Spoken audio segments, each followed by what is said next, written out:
Baylor Young Conservatives are proud and honored to welcome Dennis Prager.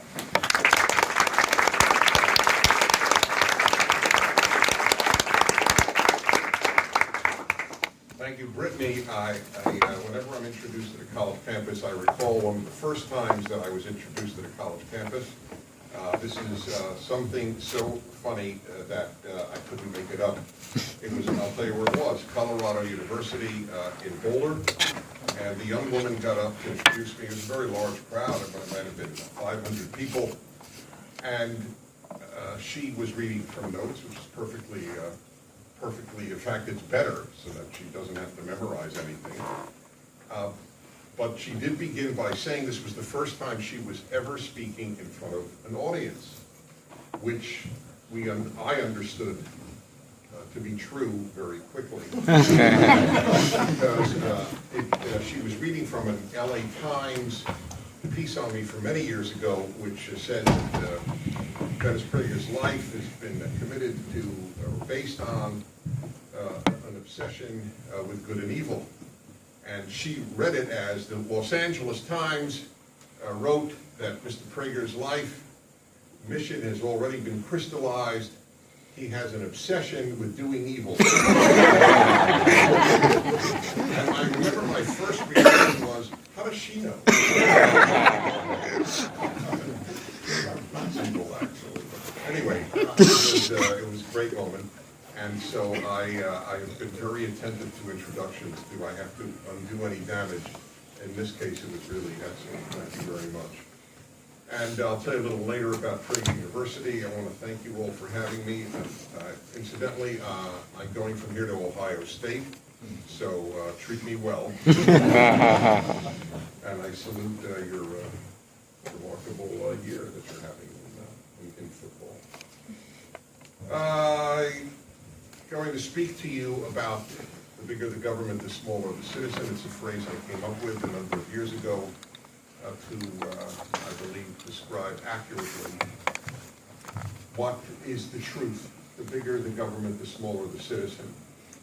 And before I do, I'm going to take my jacket off because it's not cool in the room, so I will give you a better talk as a result. This is so important because small government is the American Revolution. Do you want to understand what the culture war is about? It is about essentially left versus right in the United States. The left is winning for many, many reasons.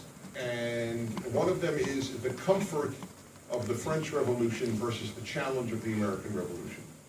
And that's the debate. It's the French Revolution versus the American Revolution. The American Revolution is being undone. It's not an attack, it's a description. The American Revolution was based on small government. The bigger the government, the less the liberty. The United States was about liberty, the French Revolution was about equality. Yes, I know liberty was one of the three mottos of the French Revolution, but they didn't realize or didn't care that there was an inherent conflict between liberty and equality. The more equality you impose, the less liberty you have. A shortstop cannot make $20 million a year if you really want equality, but then you have less liberty. It's not complex. A fifth grader can understand the conflict between the left and the right. We're losing because we don't know how to make the arguments. We don't even know the arguments in many instances, but meaning those who want to preserve the American Revolution, do not know how to make the arguments. I am asked frequently about my national radio show and now about Prager University, are you preaching to the choir? To which I have always answered, I am not, but even if I were, it's okay, because the choir forgot the melody. So if the choir can't sing the melodies and doesn't know the words, then it's over. If you can't sing the song, nobody's going to listen. And that's really what's happened. People need to state what the battle is about. By the way, for those of you who are not on my side politically, let me give you a very comforting word. Neither is most of my family. So why is that comforting? Because I know that there are very nice people on the other side, right? And that's it. Whenever I speak about the left, I always think about people that I actually love, who share those views. And therefore, I can't demonize those people. We are demonized. We are sexist, intolerant, xenophobic, homophobic, Islamophobic, racist, and bigoted. But they're wrong. There's a big difference between being six-herb and being wrong. But they're so wrong, the folks who are on the left on this matter of big government and many others, but I'm only dealing with big government, that it is undoing the great experiment, the greatest experiment in the history of humanity, the American experiment. Remember, there is no American race, there is no American ethnicity, there is only an American idea. If you think Swede, you think blonde. If you think Indian, you have a specific color in mind. If you think Japanese, you have a certain look in mind. If you think American, there is no such thing. I remember when I first learned this, I have traveled every year abroad since I was 19, and I've been to 115 countries. I take travel extremely seriously, as you would imagine. I remember the first time I was in Africa, I was in Kenya. I've since been to another 19 African countries. I have a particular affection for Africa. And I was in Kenya. I was walking on a street in Nairobi. This would be in the 1970s. I was a very young guy, and I was walking, and a mom and her daughter, two Kenyans, I was walking along some stores on the sidewalk, and they turned around and they looked at me, and the girl said to her mother in English, "Look, Mom, an American." And I waved. And they didn't wave back. This is odd. So I decided to look behind me. And behind me was a black woman. They were referring to the African American. Literally, I tend to use the word black, but in this case it's literally the African American as an American. I was irrelevant. What was fascinating to the little girl, and I don't know, I guess she knew by her clothing or her demeanor, but it shows you how there's no such thing as an American race or ethnicity or an idea. And if the idea is lost, America is lost. And perhaps the central part of the idea is that government be as small as possible. Because as government gets bigger, liberty gets smaller. It's not an opinion. It's a fact. It can't be any other way. And because, as you know, if you keep going along the spectrum of government size, clearly that becomes, what's the ultimate government? If government has all authority, what is it called? Totalitarianism. So there's, in the totalitarian state, no freedom. Clearly then, as you move toward bigger and bigger government, you will have less and less freedom on every level. And look, the university in the United States, which is one of the least free institutions in American history, what you are not allowed to say, I report on this about the American university. If it's infected Baylor or not, I don't know. But the American university, generally speaking, the rules that now apply to speech would have been unthinkable in American history. That would have been associated with tyrannies. And the campus has become somewhat of a tyranny. And that is a good example. The more authority that the college has, the less freedom the individual has. You can't hurt people's feelings. Well, then what's the point of freedom of speech? Clearly, the whole point of freedom of speech is I can say things that will hurt your feelings. Otherwise, you don't need freedom of speech. Nobody needs freedom of speech to say things that don't hurt anybody's feelings. that would be superfluous. So the first problem with the bigger government is the less liberty. And it is true in every arena, especially speech, but not just speech. All sorts of behaviors that are now controlled. I mean, I can give you so many. All I can do is give a talk on that. I'm not going to. I have 7 other points to make. But I just tell you, one incredible example is the banning in California, which is run by Democrats who have no opposition. They could pass a law that there be backward walking zones in Berkeley, where you just have 4 streets in which you must walk backwards. They could pass that because there was no Republican opposition possible. The numbers are so small. And they have banned vaping. Now, I don't know if you know about this, that it's called electronic cigarettes. It's water vapor. They have banned water vapor. Get it? That's it. Why would you ban water vapor? Is there secondhand vapor? Yes. To the Democrats of California, there was secondhand vapor. At Boston University, there is a man who's been devoted his life to fighting tobacco, and he wrote about, it's one of those rare moments the New York Times actually published something that was not in keeping with his editorial policies. He wrote, "This is an absurdity. We anti-tobacco people look like morons when we oppose electronic cigarettes. It gets people away from cigarettes into something harmless called water vapor. Why are we opposing it? Because it looks like smoke, that's why. There is no other reason. It looks like smoke. But the government could do it. It could ban water vapor." So that's number 1. Number 2, the bigger the government, the more the corruption. I told you how much I love Africa. And I put my travel dollars where my mouth is. I go there a lot. We just came back last year from a trip. Boy, we squeezed in. We got into West Africa right before the Ebola virus hysteria.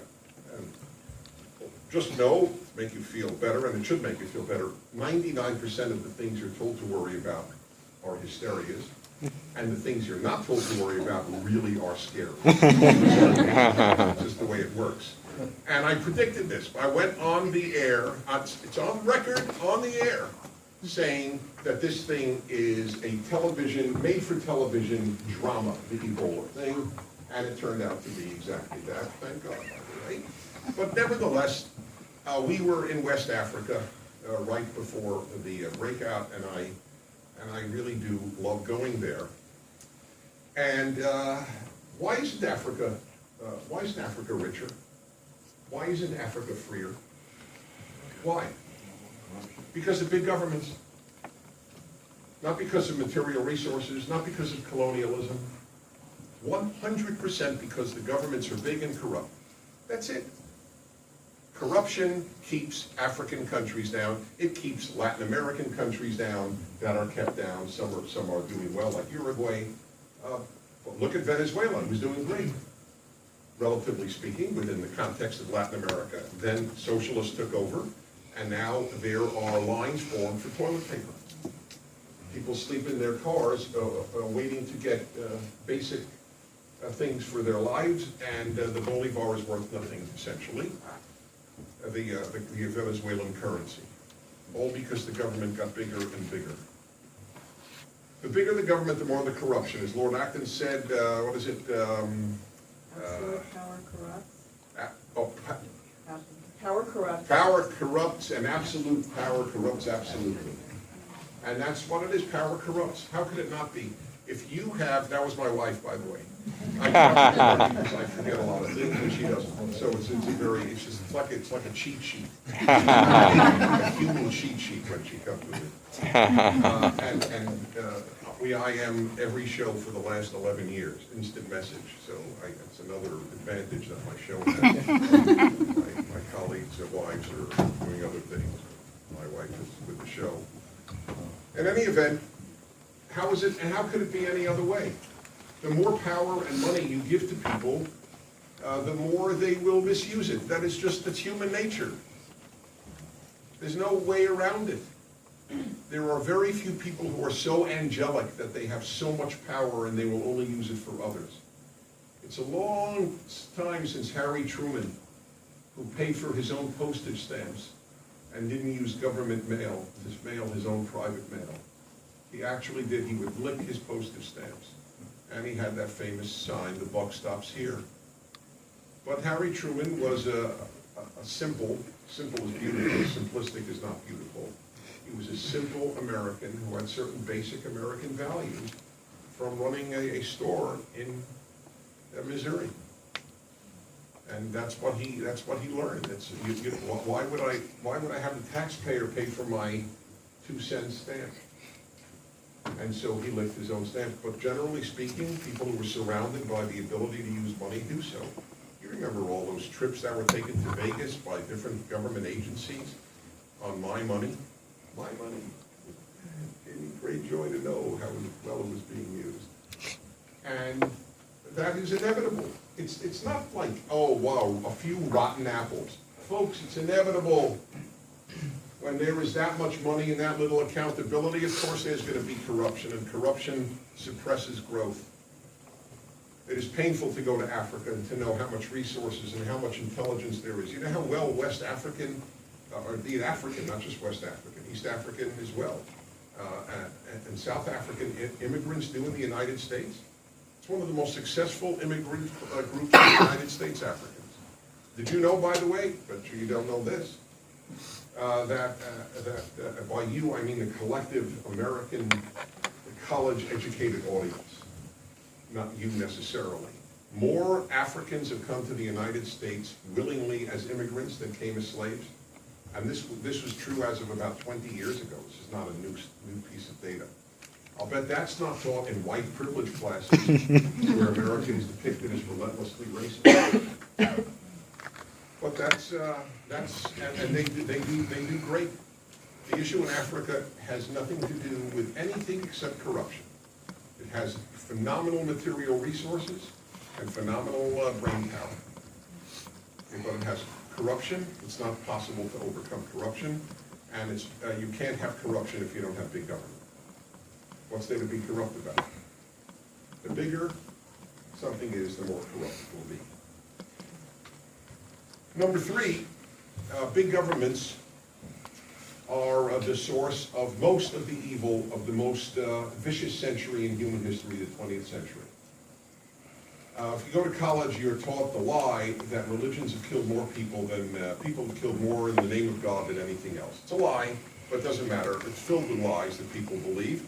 By the way, religion has killed a lot of people, don't get me wrong. I'm well aware of that. But it's not true that it's killed more in the name of God than anything else. It's not true. In the name of big government, more people have been killed in one century than all of the killings that preceded it. That is the way it works. It's a slaughterhouse, big government. Big government killed 60 to 80 million Chinese. Big government killed 20 to 40 million Soviet citizens. Big government killed 6, 7 million Ukrainians. Big government killed 1/3 of the Cambodian population. Big government, but nobody talks about that. Instead, the ultimate is we're told to fear big business. When did Coca-Cola open a concentration camp?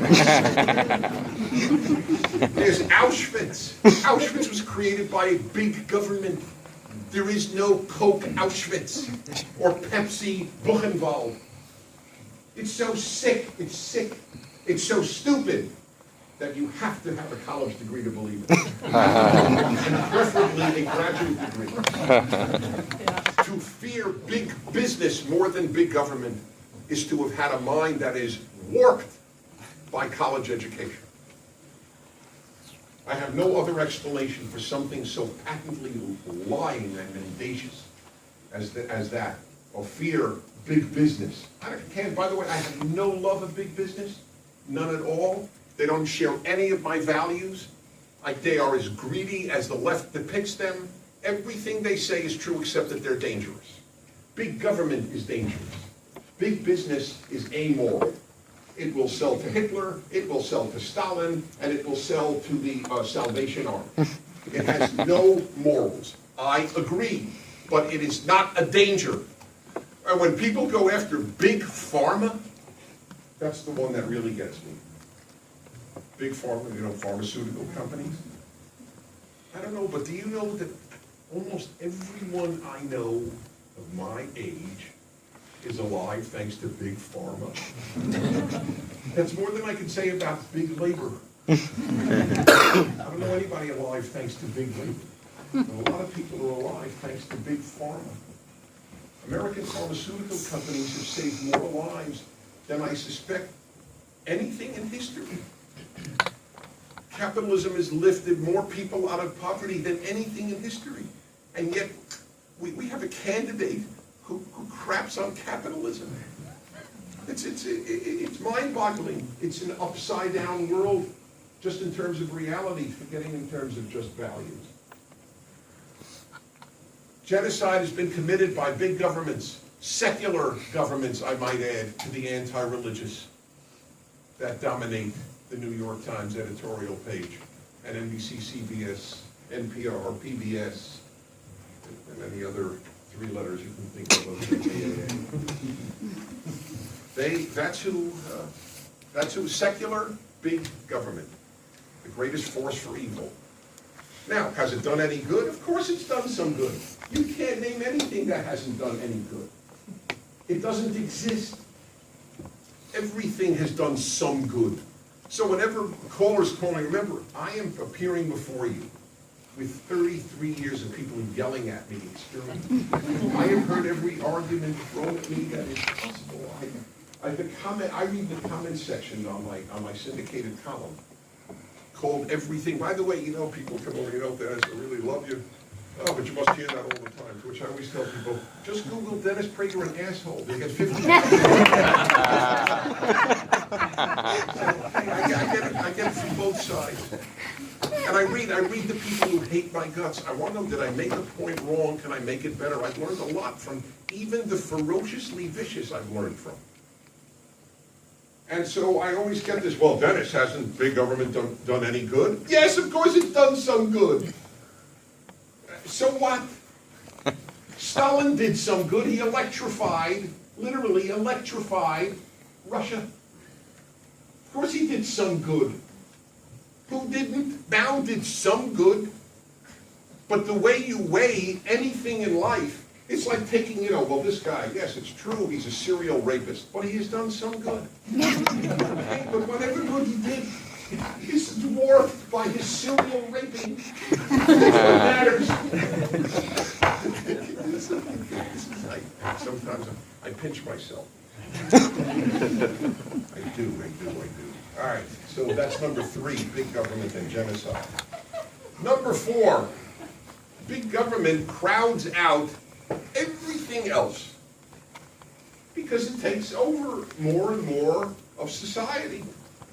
And one thing that it crowds out is God. Now, even if you're secular, I'm not making the argument here for God. I would love to, but that's not what I was invited to speak on. But whether you like God, dislike God, believe in God, not sure about God, whatever it might be, the bigger the government, the smaller the God. Unless it's a theocracy. Then you have a really bad combo of a corrupt God and a corrupt government. Like Iran is an example. To Saudi Arabia, big government, big God, intertwined. America was founded not to intertwine them, but to have a God-based society so that you have a small government. This is lost. I don't think that there are 5 seniors who are 5% of seniors in any college in the United States that know this, that understand that you can only have, that America was founded on liberty predicated on belief in a God who wants freedom. By the way, that was the first in history to develop the idea that God wants free people. The gods of history have generally wanted obedience, not just ethically, that's what the founders wanted, but ritually, theologically, etc. Here, this unbelievable, beautiful idea. There is a God and he wants us to be free. And they put a verse from the Hebrew Bible. These were the first Judeo-Christians in history. The Christians who founded America were Judeo-Christians. This is the first truly Judeo-Christian society. And consequently, you had a verse from the Torah, the first 5 books of the Hebrew Bible, on the Liberty Bell. The number of Jews in America who know that is about 1%, and the number of Christians who know that in America is about 1%.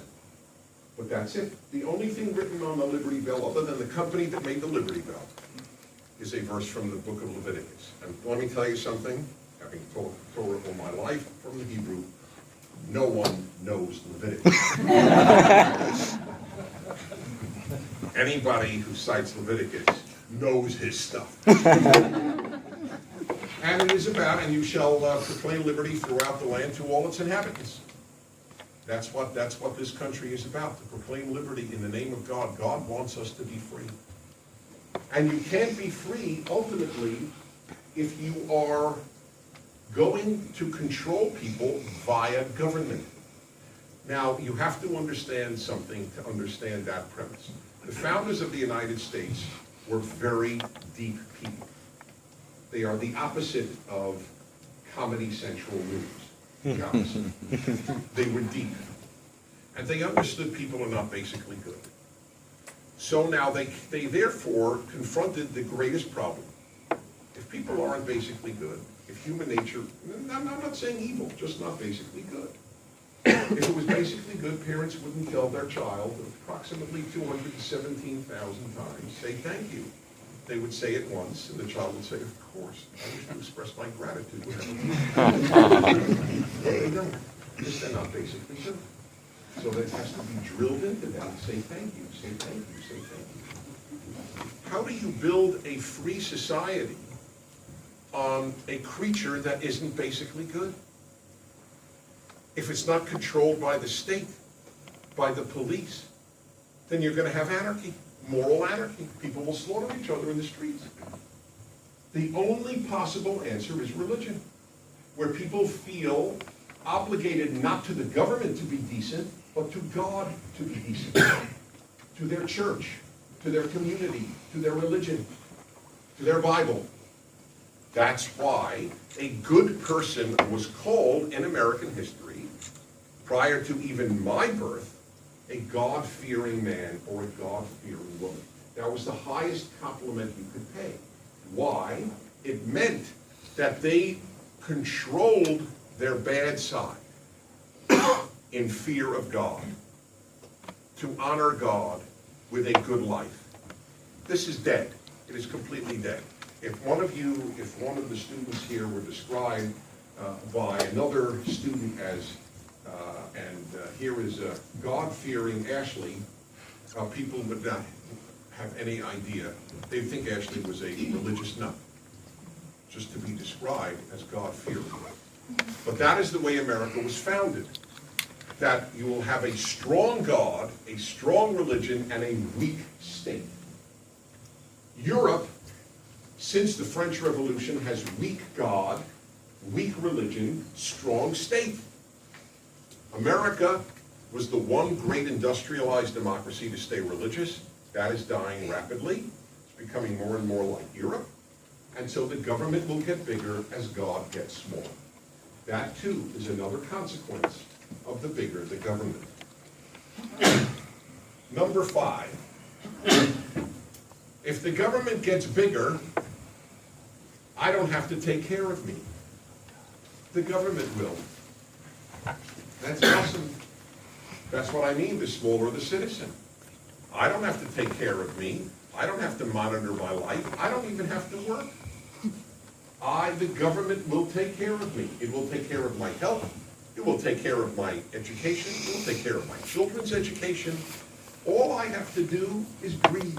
It's like the self-esteem movement, where my kids got trophies for playing. Not winning, playing. That's a first in history, to get a trophy for existing. That was what it is. You have a big, nice, golden-looking statue for breathing. And that is all you need to do. The more left you go, the less demands that are made of you. You don't have to do anything. You certainly don't have to get married before you have a child. Please, that's stigma. We don't want any of that. The only stigma is on those who think you should get married before you have a child. You're the ones who are stigmatized, not the ones who do that and have no father in the child's life.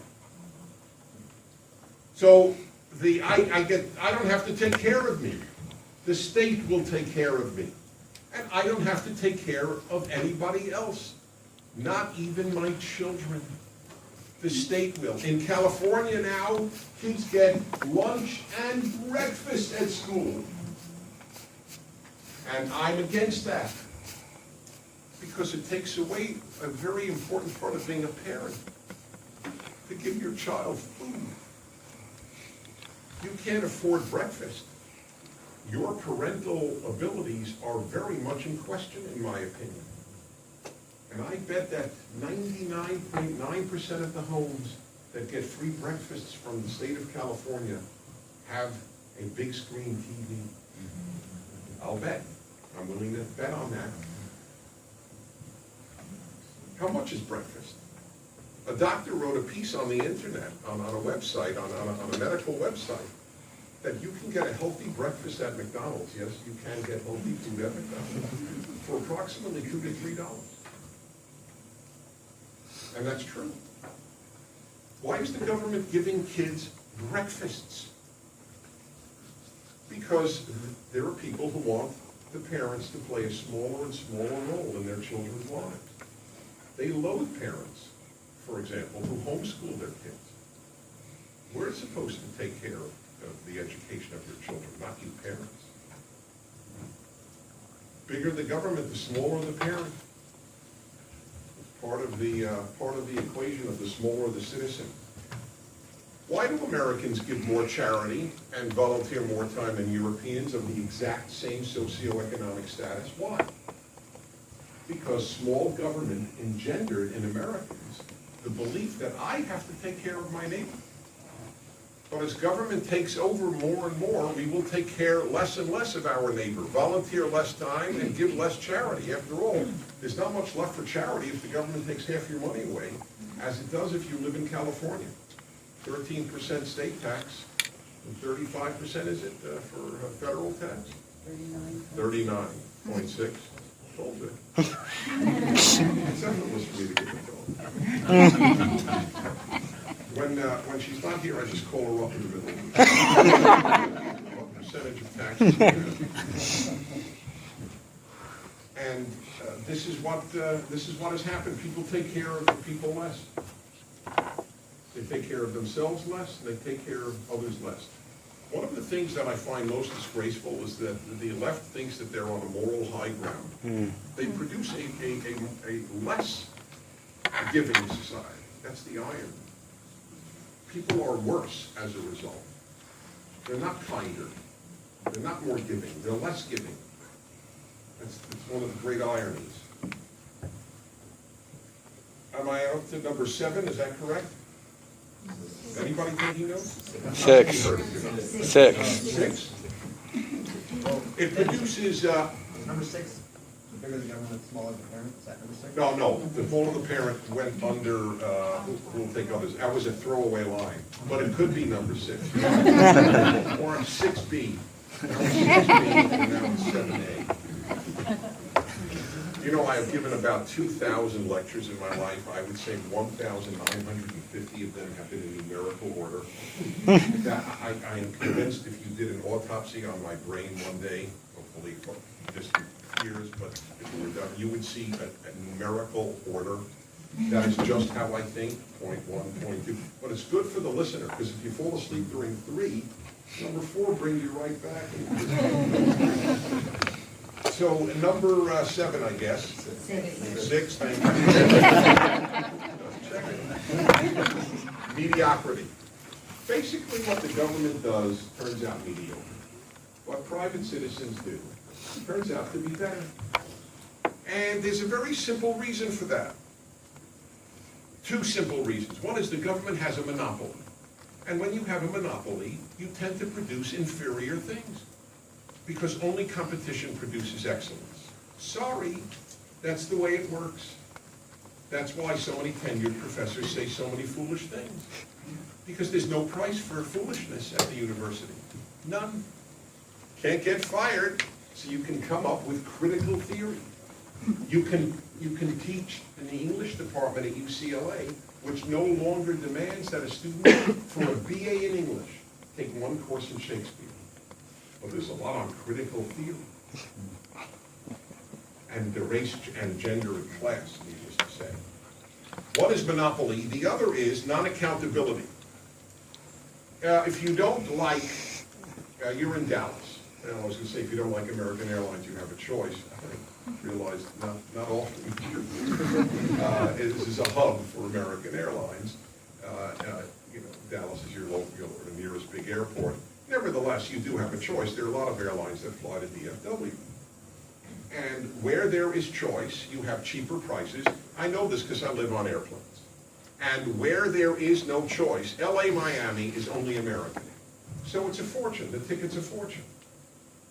Because they have a monopoly on that route. If there were competition on that route, the price would go down tremendously.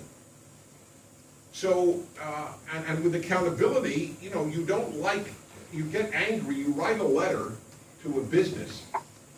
Certainly the smaller the business, the more likely you are to get a response. If you don't like what's happening at the VA administration, you die. That's what happens. Until it becomes a national scandal, because people did die. Even then, they're not fixing it. Yeah, that's right.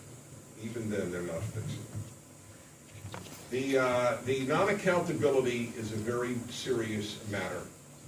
Whereas private industry has accountability, you can sue it, you can fire it, you can create a competitor to it, but once the government owns it, it's over. So mediocrity is almost inevitable.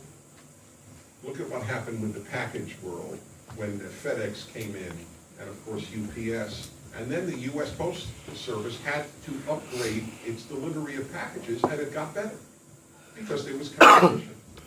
That's the way it works, competition. There is no excellence without competition. I often, whenever I say that, by the way, I always challenge myself whenever I speak. So I'm thinking, would I be a worse talk show host if I knew I couldn't get fired? And I can't tell you how painful it is for me to admit yes. Most of what I do comes from idealism in my work. It's what animates me all these years to try to touch people's lives, give them good arguments and good values, and bring them happiness with my happiness hour, and help couples in my male-female hour. But I will admit that if I knew I couldn't get fired, I don't know if I would prepare quite as diligently for every show as I do now.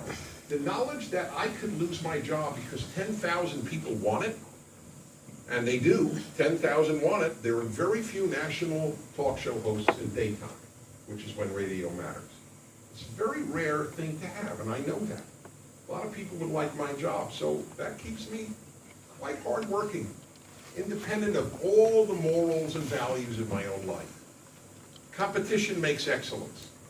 Why do teams fight hard to win? Because they have competition. It's absurd not to have competition, but the government doesn't.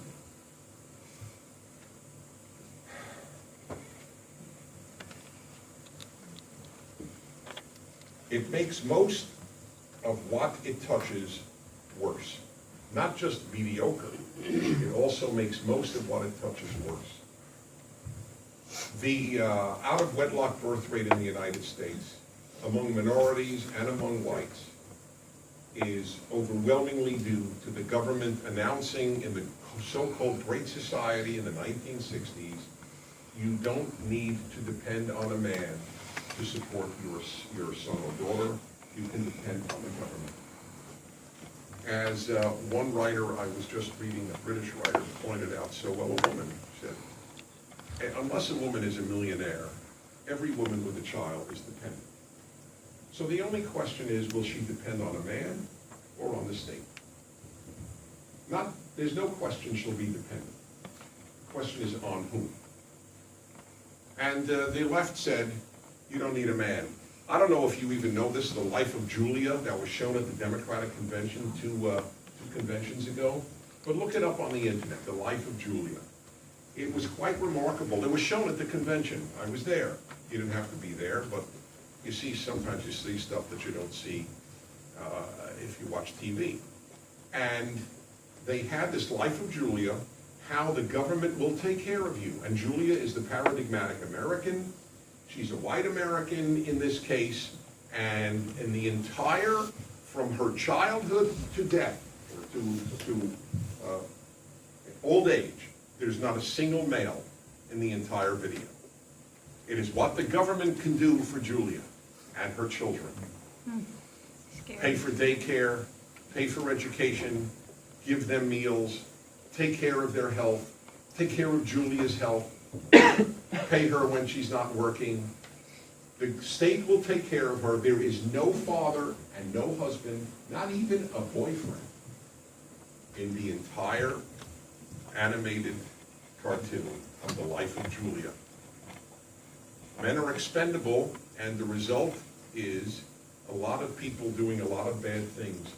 Because, contrary to what is taught in most colleges, men are terribly necessary in the raising of children, especially males, in terms of violence. Men are angry at mothers who tell them what to do, much more so than they are at fathers who tell them what to do. They may fear them, which is fine, by the way. You should fear both your mother and your father. That is a verse from the book of Exodus, incidentally, which has more wisdom than all our universities, and is my favorite book. You know how I knew how wise that verse was from the Bible? I did an hour, because I talk about everything, literally everything in life. I did an hour once on why I'm against waiting for everybody else at the table to get their hot food, if I get my hot food first. I did an entire hour on why it's unethical to wait. So we really talk about everything. And I was talking about the question, why didn't you do drugs when you were a kid? So people called up, and one woman called up and said, I'll tell you why, Dennis, my mother would kill me. And I thought that was the best answer I got. My mother would kill me. That's it. Or my father would kill me, but in this case, my mother. Anyway, so it ruined that. It's nearing 80% of the birth rate in Black America of children without fathers, married to their mothers. The consequences have been horrific. But the left does not blame government policies. It doesn't even blame a lack of fathers. To blame a lack of fathers is to blame the video. So they blame racism. Whereas, of course, other groups that have no fathers are doing great. No, if you don't have a father, doesn't mean you can't do great. It means the odds are against you. Even if you're divorced, you still have to have a father. But to get divorced, you first have to be married. It's a prerequisite for divorce is marriage. And public schools. The government runs public schools. But so many of the people who are against school choice send their kids to private schools, including many teachers. The government runs the public schools. Some are good, there's no question. Some are good, everybody knows that.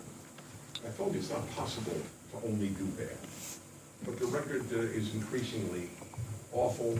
By the way, with America spending more money per capita per student than any country in the world, except, depending on how it's counted, Switzerland. So we spend more money than any other country in the world per capita, and the results have been horrific.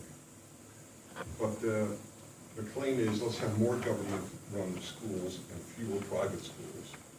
And of course, when government touches small businesses, it has a terrible effect, all the regulations. A friend of mine was a chef to some of the biggest stars in Hollywood, but his dream in life was to open up a pizza restaurant in Los Angeles, and he did, just about a year ago. And he was a major chef, but this was his dream. So I actually had him on my show, even though it's a national show, it's not a Los Angeles issue, about the amount of money he's had to pay to Los Angeles to start his business, and the regulations, and it hasn't stopped. I'm having him on for part 2, because they keep coming for more and more money, which he can't spend therefore on advertising or on hiring, and he may in fact go out of business. This was a chef to some of the biggest stars in Hollywood, and he may go out of business solely because of regulations. Okay, this is the government, what it touches. And finally,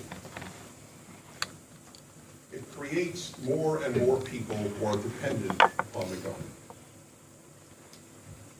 In the United States today, I believe there are now as many people receiving aid from the government as there are people paying taxes. And it's moving in the wrong direction. More people will get money than we'll put in. And that will increase more and more.